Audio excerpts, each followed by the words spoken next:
प्रभू येशूच्या नावात सर्वांना सलाम. आज आपण स्तोत्रसंहिता 15वा अध्याय स्तोत्र 15 यावर मनन करूया. स्तोत्रसंहिता 15वा अध्याय आणि इथं असं लिहिलंय, देवाच्या पवित्र डोंगरावरील रहिवासी. हे परमेश्वरा, तुझ्या मंडपात कोण वस्ती करील? तुझ्या पवित्र डोंगरावर कोण राहील? जो सात्विकतेने चालतो व नीतीने वागतो, मनापासून सत्य बोलतो, आपल्या जिभेने चुगली करीत नाही, आपल्या सोबत्याचे वाईट करीत नाही, आपल्या शेजाऱ्याची निंदा करीत नाही, अधमाला तुच्छ लेखितो, परमेश्वराचे भय बाळगणाऱ्यांचा सन्मान करीतो, आपण वाहिलेल्या शपथेने स्वतःचे अहित झाले तरी ती मोडीत नाही, आपला पैसा वाढीदिढीला लावित नाही, निरापराध्यांची हानी करण्याकरिता लाच घेत नाही. तो जो असा वागतो तो कधी ढळणार नाही. परमेश्वर देवा, या वाचलेल्या सर्व पवित्र वचनांना आपल्या प्रत्येकासाठी आशीर्वादित करो.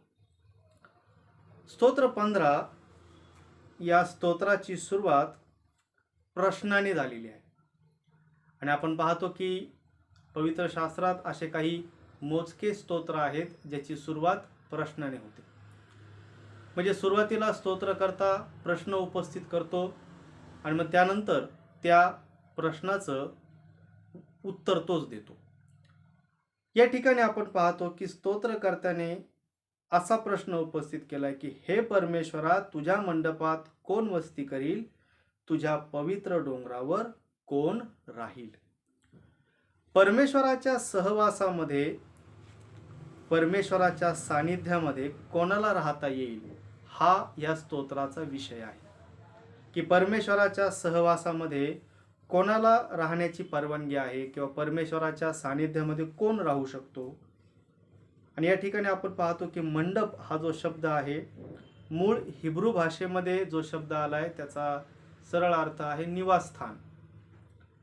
म्हणजे परमेश्वराच्या जवळ कोण राहू शकतो, त्याच्या जवळ कोण जाऊ शकतो. या स्तोत्राचा विषय हा नाही की तारण कोणाला मिळते, हा याचा विषय नाही.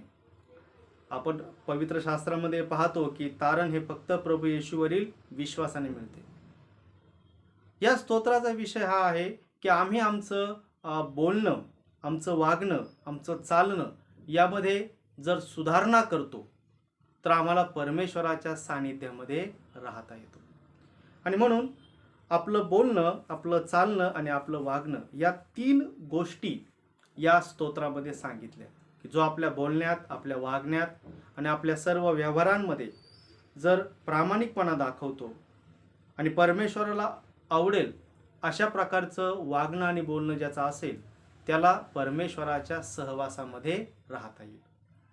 आणि म्हणून या ठिकाणी आपण आज पहिला भाग पाहूया की परमेश्वराच्या सहवासामध्ये जर आम्हाला राहायचंय, जर आम्हाला परमेश्वराच्या जवळ जायचंय तर आमच्या बोलण्यामध्ये आम्ही कसं असलं पाहिजे. स्तोत्र 15 मधून आपण या काही गोष्टी पाहूया. पहिली गोष्ट पाहूया, वचन 2. जो सात्विकतेने चालतो व नीतीने वागतो, मनापासून सत्य बोलतो. आमच्या बोलण्यामध्ये आम्ही कशा प्रकारे खबरदारी घेतली पाहिजे. आणि हे अतिशय खरं आहे की आमच्या बोलण्यामध्ये जर आम्ही जागरूक आहोत, जर आम्ही विचारपूर्वक बोलतो तर आम्हाला परमेश्वराकडून शासन होत नाही. परंतु जे कोणी बोलताना निष्काळजीपणा दाखवतात त्यांना मात्र परमेश्वराकडून शासन होऊ शकतं. मत्तयाचं शुभवर्तमान याचा 12वा अध्याय आणि वचन 36 आणि 37 मध्ये प्रभू येशूने असं म्हटले. मत्तय 12 वचन 36 आणि 37. मी तुम्हा सांगतो की माणसे जो जो व्यर्थ शब्द बोलतील त्याचा हिशेब त्यांना न्यायाच्या दिवशी द्यावा लागेल, कारण तू आपल्या बोलण्यावरून निर्दोषी ठरशील आणि आपल्या बोलण्यावरून दोषी ठरशील. स्वतः प्रभू येशूने हे शिकवलं की आम्ही आमच्या बोलण्यावरून दोषी आणि निर्दोषी ठरणार. म्हणून आम्ही जे काही बोलतो त्यामध्ये आम्ही नेहमी खबरदारी घेतली पाहिजे. स्तोत्र 15 मध्ये स्तोत्रकर्ता काय सांगते? पहिली गोष्ट की जो सत्य बोलतो, मनापासून सत्य बोलतो, तो परमेश्वराच्या सहवासामध्ये राहू शकतो. जो मनापासून सत्य बोलणारा असा आहे.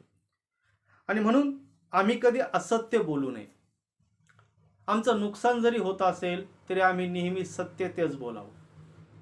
कारण असत्य बोलणं, खोटं बोलणं हे शैतानाचं लक्षण आहे असं आपण शास्त्रामध्ये पाहतो. योहानाच्या 8व्या अध्यायामध्ये प्रभू येशूने ज्यावेळेस शैतानाची माहिती दिली त्यावेळेस प्रभू येशूनं शैतानाविषयी असं वक्तव्य केले. योहानाचं शुभवर्तमान याचा 8वा अध्याय आणि या ठिकाणी आपण वचन जर 44 पाहिलं तिथं असं लिहिलंय, योहान 8 वचन 44, तुम्ही आपला बाप सैतान यापासून झाला आहात आणि तुमच्या बापाच्या वासनांप्रमाणे करावयास इच्छिता. तो प्रारंभापासून मनुष्यघातक होता आणि तो सत्यात टिकला नाही, कारण त्याच्यामध्ये सत्य नाही. तो खोटे बोलतो तेव्हा तो स्वतःचे बोलतो, कारण तो लबाड व लबाडीचा बाप आहे. असत्य बोलणे हे शैतानाचं लक्षण आहे, हे शैतानाचं चिन्ह आहे असं या ठिकाणी आपण पाहतो. आणि बायबलमध्ये आपण अगदी सुरुवातीलाच हे वाचतो. शैतानाने हवेला खोटं बोलून फसवलं. परमेश्वराने जी आज्ञा त्यांना दिली होती आदामाने हवेला, त्या आज्ञेमध्ये शैतानाने खोटं बोलून त्यामध्ये बदल केला आणि हवेला आणि आदामाला फसवलं. आणि त्यावेळेस आपण पाहतो की त्याने खोटं बोलून त्यांना फसवले.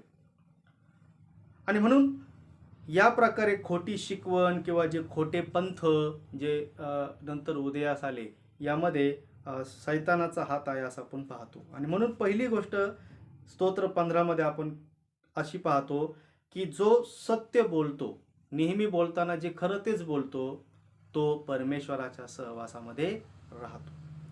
पुढे आणखीन आपण पाहतो की असत्य बोलणं, असत्य बोलणारा याला परमेश्वराकडून कशा प्रकारे शासन होतं. जर आपण स्तोत्र 5 मध्ये पाहिलं तर इथं असं लिहिलंय, स्तोत्रसंहिता याचा 5वा अध्याय आणि या ठिकाणी स्तोत्रकर्त्याने असं म्हटलेलं आहे, वचन 6, असत्य भाषण करणाऱ्याचा तू नाश करीतोस, खुनी व कपटी मनुष्याचा परमेश्वराला वीट येतो. दुसरी गोष्ट आपण बोलण्याविषयी पाहतो की जो असत्य बोलणारा आहे त्याला परमेश्वर शासन करतो आणि तो नाश पावतो.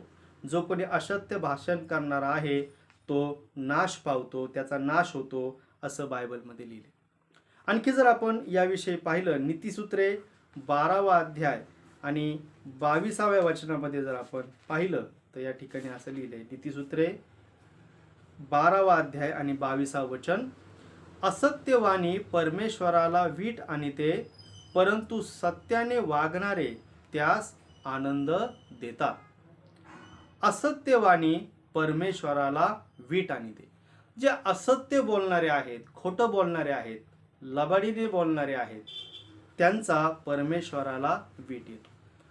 आणि बऱ्याचदा असं पाहायला मिळतं की अगदी कोर्टामध्ये देखील ज्यावेळेस ख्रिस्ती मनुष्य साक्ष द्यायला उभा राहतो त्यावेळेस बऱ्याच वेळा तो शपथ घेऊनही खोटं बोलतो. आणि आपण पाहतो की खोटी साक्ष देऊ नको ही परमेश्वराची आज्ञा आहे, परंतु या सगळ्या गोष्टींकडे आम्ही दुर्लक्ष करतो आणि याचा परिणाम परमेश्वरापासून आम्ही दुरावतो. स्तोत्र 15 हे अतिशय महत्त्वाचं असं स्तोत्र आहे. आणि या ठिकाणी आपण पाहतो की आमच्या बोलण्यामध्ये जर आम्ही सुधारणा करतो, जर आम्ही नेहमी खरं तेच बोलतो, तर परमेश्वराच्या सहवासामध्ये आम्हाला राहता येतं. सत्य बोलण्याविषयी आपण आणखीन एक जर शास्त्रवचन पाहिलं तर नीतिसूत्रे 13वा अध्याय आणि 5व्या वचनामध्ये पुन्हा असं म्हटलंय की धार्मिकाला असत्याचा तिटकारा असतो, परंतु दुर्जन अप्रतिष्ठा व निंदा यास कारण होतो. म्हणजे धार्मिकाचं हे लक्षण आहे की तो असत्य गोष्टींचा तिटकारा करतो. आम्ही आमच्या बोलण्यामध्ये नेहमी जे खरं तेच आमच्या बोलण्यामध्ये असलं पाहिजे. स्तोत्र 15 मध्ये जी पहिली गोष्ट आपण पाहिली ती ही की आमच्या बोलण्यामध्ये आम्ही सुधारणा केली पाहिजे, नेहमी सत्य तेच बोललं पाहिजे। दुसरी गोष्ट आपण या ठिकाणी पाहतो, स्तोत्र 15:3, आपल्या जिभेने चुगली करीत नाही। दुसरी गोष्ट, परमेश्वराच्या सहवासामध्ये कोण राहील, त्याच्या पवित्र डोंगरावर कोण वस्ती करील, तो जो कधी चुगली किंवा चहाडी करत नाही।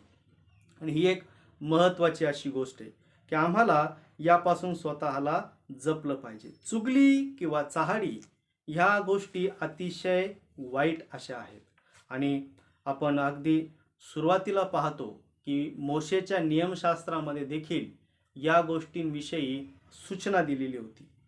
मोशेच्या नियमशास्त्रात अगदी सुरुवातीला लेवीय 19 आणि वचन 16 जर आपण वाचलं तर त्यामध्ये आपण पाहतो की अगदी सुरुवातीलाच त्या ठिकाणी देवाच्या लोकांना ही ताकीद दिलेली होती। लेवीयचं पुस्तक 19वा अध्याय आणि वचन 16 मध्ये इथं असं लिहिलंय, आपल्या लोकांमध्ये चहाड्या करीत इकडे तिकडे फिरू नको, आपल्या शेजाऱ्याच्या जीवावर उठू नको, मी परमेश्वर आहे। 16व्या वचनामध्ये हे अतिशय स्पष्ट शिकवले की आपल्या लोकांमध्ये चहाड्या करीत इकडे तिकडे फिरू नको, ही आज्ञा नियमशास्त्रामध्ये दिलेली होती। आणि ही आज्ञा अशा प्रकारे का दिली, कारण चहाडी करणे किंवा चुगली करणे ही अतिशय घातक अशी गोष्ट आहे। आणि आपण शास्त्रामध्ये हे पाहतो, दानियेलाची चुगली त्याच्या विरोधकांनी केली, म्हणजे हे देखील शैतानी लोकांचं एक लक्षण आहे, चुगली करणे, चहाडी करणे, जेणेकरून दोन गटांमध्ये काहीतरी वैमनस्य निर्माण होईल, अशा प्रकारचे प्रयत्न हे शैतानापासून आहेत। आणि आपण दानियेलाच्या 6व्या अध्यायामध्ये हे वाचतो की ज्यावेळेस राजाने ती आज्ञा केली, दानियेलचं पुस्तक याचा 6वा अध्याय, आणि त्यामध्ये आपण पाहतो की दानियेलाविषयी त्याच्या विरोधकांनी राजाकडे तक्रार केली, म्हणजे एक प्रकारची चहाडी केली। आणि राजाचा हा हुकूम होता की सगळ्यांनी केवळ राजाचीच उपासना करावी आणि 30 दिवस जो कोणी राजाशिवाय दुसऱ्या दैवताची उपासना करेल त्याला सिंहाच्या गुहेत टाकण्यात येईल। आणि असं असताना देखील आपण पाहतो की दानियेलाने त्याच्या नेहमीच्या ठरलेल्या रूटीनप्रमाणे परमेश्वराची प्रार्थना करणं त्याने सुरू ठेवलं। आणि त्याच्या विरोधकांनी ज्यावेळेस हे पाहिलं त्यावेळेस त्यांनी लगेच राजाला जाऊन हे सांगितलं। दानियेल 6वा अध्याय वचन 11 आणि 12 मध्ये आपण वाचतो, त्यावेळी ती मनुष्य जमावाने आली, तो दानियेल आपल्या देवाची प्रार्थना व आराधना करीत आहे असे त्यास आढळून आले। तेव्हा ते राजाजवळ जाऊन त्याने फिरविलेल्या द्वाहीविषयी त्यास म्हणाले, महाराज, 30 दिवसपर्यंत जो कोणी आपणाशिवाय कोणा देवाची अथवा मनुष्याची आराधना करील त्यास सिंहाच्या गुहेत टाकावे, अशी द्वाही आपण फिरविली ना? राजाने उत्तर दिले की मेदी व पारसी यांच्या न पालटणाऱ्या कायद्याप्रमाणे हे निश्चित ठरविले आहे। तेव्हा ते राजास म्हणाले, महाराज, पकडून आणलेल्या यहुद्यांपैकी तो दानियेल आपणाला व आपण सही केलेल्या द्वाहीला जुमानीत नाही, तर तो नित्य 3दा प्रार्थना करतो। दानियेलाच्या विरोधकांनी त्याची चुगली केली आणि आपण शास्त्रामध्ये वाचतो की जो चुगली करत नाही, चहाडी करत नाही, त्यालाच परमेश्वराच्या सहवासामध्ये राहता येईल। ही अतिशय महत्त्वाची गोष्ट आहे आणि यावर आम्हाला खरंच खूप विचार करणं गरजेचं आहे की आम्ही आमच्या बोलण्यामध्ये जर खबरदारी घेतो तर परमेश्वराच्या सहवासामध्ये आम्हाला राहता येतं। स्तोत्र 15 हे छोटं स्तोत्र आहे, परंतु यामध्ये अतिशय महत्त्वाच्या अशा गोष्टी आपल्याला पाहायला मिळतात की आम्ही आमच्या बोलण्यामध्ये काय सुधारणा केली पाहिजे। पहिली गोष्ट आपण पाहिली की आम्ही नेहमी सत्य बोललं पाहिजे। दुसरी गोष्ट आपण पाहिली की आम्ही चुगली किंवा चहाडी कधी करू नये। आणि यामध्ये आता तिसरी गोष्ट आपण पाहतो, वचन 3 मध्ये असं लिहिलंय, आपल्या शेजाऱ्याची निंदा करीत नाही। परमेश्वराच्या पवित्र डोंगरावर कोण राहील, परमेश्वराच्या मंडपात कोण वस्ती करील, तो जो आपल्या शेजाऱ्याची निंदा करीत नाही. आणि ही तिसरी गोष्ट महत्त्वाची आहे की आम्हाला निंदा या दुर्गुणापासून स्वतःला नेहमी जपलं पाहिजे. आम्ही बऱ्याच वेळा खूप सहज एखाद्याची निंदा करतो आणि बऱ्याचदा असं होतं की दोन व्यक्ती ज्यावेळेस एकत्र येतात त्यावेळेस ते बहुतेक वेळा तिसऱ्याविषयी बोलतात. आणि कुणीतरी असं म्हटलंय की दोन माणसं तिसऱ्याविषयी काय म्हणतात हे जर तिसऱ्याला आपोआप समजलं असतं तर जगात कोणीच कोणाशी बोललं नसतं. म्हणजे आम्हाला ही एक सवय लागलेली असते.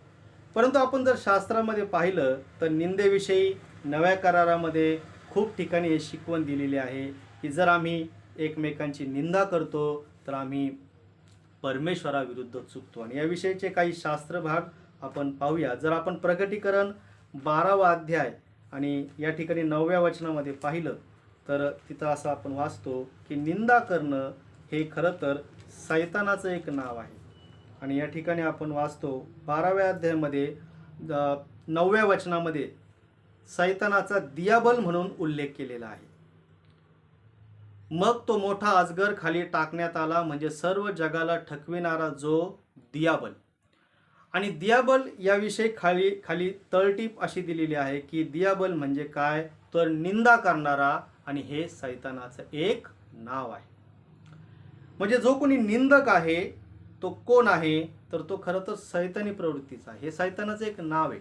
आणि आपण पाहतो योबाच्या पुस्तकामध्ये ही झलक आपल्याला पाहायला मिळते की परमेश्वर सैतानापुढं योबाची ज्यावेळेस स्तुती करतो की योबासारखा पृथ्वीवर कोणी नाही, परंतु सैतान मात्र लगेच योबाची निंदा करतो. म्हणजे धार्मिक लोकांची निंदा करणे, त्यांच्यावर दोषारोप ठेवणे हे सैतानाचं काम आहे. निंदा करणे हे सैतानाचं लक्षण आहे. आणि म्हणून आपण शास्त्रामध्ये विशेष करून नव्या करारामध्ये अनेक ठिकाणी हे वाचतो. निंदेविषयी स्पष्ट शिकवण दिलेली आहे की आपण एकमेकांची निंदा करू नये. कलसेकरास पत्र 3रा अध्याय आणि 8व्या वचनामध्ये असं लिहिलंय. कलसेकरास पत्र 3रा अध्याय वचन 8, परंतु आता क्रोध, संताप, दुष्टपण, निंदा व मुखाने शिवीगाळ करणे ही सर्व आपणापासून दूर करा. एकमेकांशी लबाडी करू नका, कारण तुम्ही जुन्या मनुष्यास त्याच्या कृतीसह काढून टाकले आहे. निंदा ही परमेश्वराला न आवडणारी गोष्ट आहे. आणि जे तारण पावलेले आहेत असं स्वतःला मानतात त्यांनी स्वतःपासून निंदा दूर केली पाहिजे. स्तोत्र 15 मध्ये आणखी बऱ्याचशा गोष्टी आहेत ज्या आपण आपल्याला पाहायच्यात. आणि पुढच्या वेळेस आपण पाहूया की स्तोत्र 15 नुसार आमचं वागणं कसं असलं पाहिजे. आज आपण पाहिलं की आमचं बोलणं कसं असावं. जर आम्हाला परमेश्वराच्या सहवासामध्ये राहायचं आहे तर आमचं बोलणं कसं असावं. पहिली गोष्ट की आम्ही नेहमी सत्य बोलावं, असत्य कधी बोलू नये. दुसरी गोष्ट, आम्ही चुगली आणि चहाडी या गोष्टीपासून स्वतःला नेहमी जपलं पाहिजे. तिसरी गोष्ट आपण पाहिली की आम्ही निंदा या दुर्गुणापासून स्वतःला जपलं पाहिजे. देवबाप या वाचलेल्या सर्व पवित्र वचनांना आपल्या प्रत्येकासाठी आशीर्वादित करो. आमेन. प्रार्थना करूया. हे दयाळू आणि कृपाळू आमच्या जिवंत परमेश्वर देवापा, आम्ही तुझे आभार आणि उपकार मानतो आणि ह्या वचनांबद्दल धन्यवाद देतो. प्रार्थना करतो प्रिय देवापा, हे पवित्र वचन आमच्या प्रत्येकाच्या अंतःकरणामध्ये खोलवर शिरू दे. देवापा, तुझ्या सहवासामध्ये आम्ही राहावं, आम्ही यावं म्हणून आमच्या मार्गातील सर्व अडथळे दूर कर. आणि या स्तोत्र 15वर मनन करीत असताना देवापा तुझ्या आत्म्याद्वारे आम्हाला मार्गदर्शन मिळू दे. आम्ही यावेळेस आठवण करतो जे आमच्यामध्ये आजारी असतील त्या सर्वांवर देवापा कृपा कर. विशेष करून कोरोनामुळे जे आजारी असतील त्या सर्वांना देवापा तुझा आरोग्यदायी स्पर्श होऊ दे. आणि आम्ही प्रार्थना करतो की देवापा हा आजार थांबव. जे जे आजारी आहेत त्या सर्वांवर दया कर. आणि प्रभू आमचं चर्च आणि उपासना ही लवकरात लवकर सुरू होऊ दे. इथून पुढचा वेळ आम्ही तुझ्या हाती पुन्हा पडतो. हे वचन आम्हा प्रत्येकाच्या मनात खोलवर शिरू दे. आमचा प्रभू येशू ख्रिस्त याच्या नावाने आम्ही प्रार्थना केली म्हणून देवापा तू ऐक. आमेन. हे आमच्या स्वर्गातील बापा, तुझे नाम पवित्र मानिले जाओ. तुझे राज्य जसे स्वर्गात तसे पृथ्वीवरही तुझ्या इच्छेप्रमाणे हो. आमची रोजची भाकर आज आम्हास दे, आणि जसे आम्ही आपल्या ऋण्यासरून सोडिले आहे तसेच तो आमचे ऋणे आम्हास सोड, आणि आम्हास परीक्षेत आणू नकोस तर आम्हास वाईटापासून सोडी, कारण की राज्य, सामर्थ्य आणि गौरव ही सर्व काळ तुझीच आहेत. आमेन. आणि आता सर्व बुद्धी सामर्थ्याच्या पलीकडे असलेली देवबापाची प्रीती, तारणाऱ्या प्रभू येशू ख्रिस्ताची कृपा आणि पवित्र आत्म्याची सहभागिता आणि मार्गदर्शन आपणा सर्वांसोबत आता आणि सदा सर्व काळ असो. आमेन.